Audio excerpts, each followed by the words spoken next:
Hi guys. Hi guys, welcome to my YouTube channel. So ngayon guys, may panibago tayong tutorial, no. May panibago akong i-share sa inyo na video guys. Sa video na ito guys, paano ba natin i-unlock yung virtual pag-ibig application natin kasi nga try tayo, tapos saka palagi tayong try na ma-open yung virtual pag-ibig natin, tapos hindi ma-open kaya nga naging na-unlock yung virtual pag-ibig natin. Paano po ba yan i-unlock?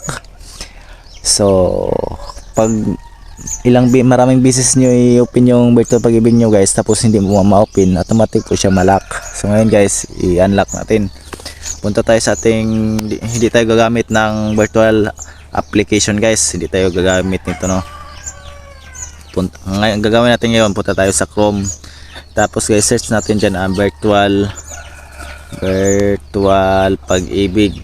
Ayan, pagkatapos guys click natin itong virtual pag-ibig, tapos dito guys dito kayo dadalhin, no. Tapos click lang nyo itong login guys, tapos continue. Dito guys click lang nyo itong unlock account, dito kayo dadalhin, tapos click nyo ang unlock account. Dito guys ilagay lang nyo yung email address guys, no. Tapos guys dito guys unlock account email address, ilagay lang nyo yung email address na active guys, kasi doon po magti-text ng one time password yung virtual pag-ibig. So ilagay natin yung email address natin. Pag nalagay na yung email address guys, click ninyo ang submit. So ito guys, your one time pin will be sent your mobile number ending ito 5175.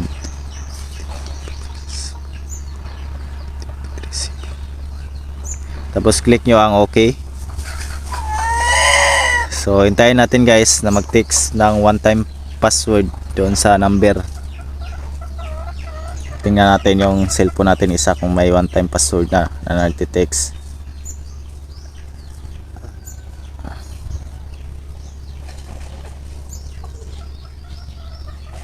So meron siyang resend will be available after 568 seconds.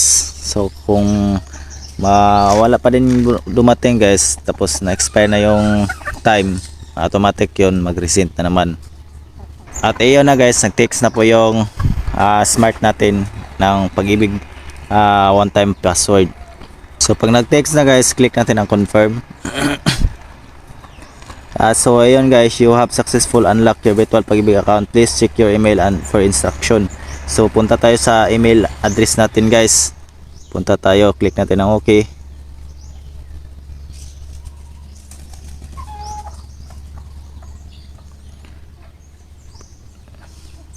Punta tayo sa ating email address guys.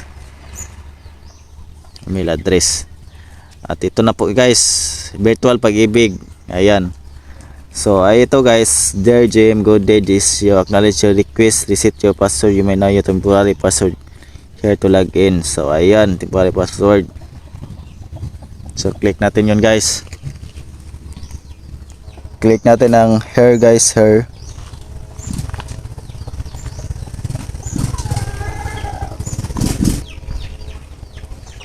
Dito guys, email address, lagay lang natin yung email address natin. Tapos guys, password, lagay natin yung temporary password guys, lagay natin dyan. Pagkatapos guys, click natin ang login. Ito yung nakalagay guys, no? You already submitted your request to reset password. Please change your temporary password that was sent to your email. So ayun guys, i-change natin yung temporary password natin guys. So click natin OK. Ito na guys, first time login. So ilagay natin ang email address natin guys, no. Tapos temporary password guys, yung nilagay natin na temporary password na sinend sa Gmail, email natin. Pagkatapos guys, yung new password natin guys, ilagay natin dyan new password. Pagkatapos guys, nalagay na natin confirm new password guys. Click nyo confirm new password. So pag nalagay nyo ang new password guys, click nyo ang submit. So ayun guys, password reset successful. You can now log into virtual pag-ibig. So click natin ang okay. So ngayon guys, lagyan na natin nating virtual pag-ibig kung ma-open na ba, no? Try natin kung ma-open na ba guys. Tapos password. So ngayon guys, try natin ang login. Click natin login. So ayun guys, at sa wakas na open na natin ang ating virtual pag-ibig. So ito na po yun guys.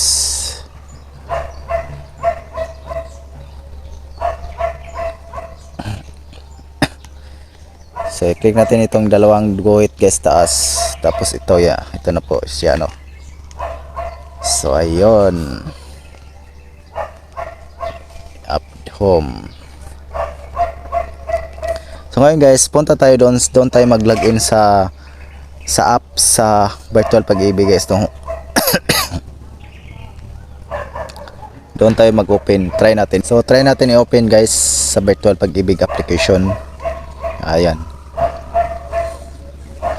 So dito guys, click natin ang login. Tapos lagay lang natin ang email address natin guys. Tapos guys, dito sa password lagay lang natin. Tapos guys, pag nalagay na nyo guys, click yung login. So ayun guys, sa wakas na open na po na natin yung ating virtual pag-ibig. So yun ang gagawin niya guys, no. Paano ba mag-open na, paano i-unlock ang virtual pag-ibig. Virtual pag-ibig guys, paano i-unlock kasi nga na-lock. At dito lang po nagtatapos itong video guys. Sana may natutunan naman kayo kung paano i-unlock ang virtual pag-ibig application. At dito lang tapos guys. Thank you.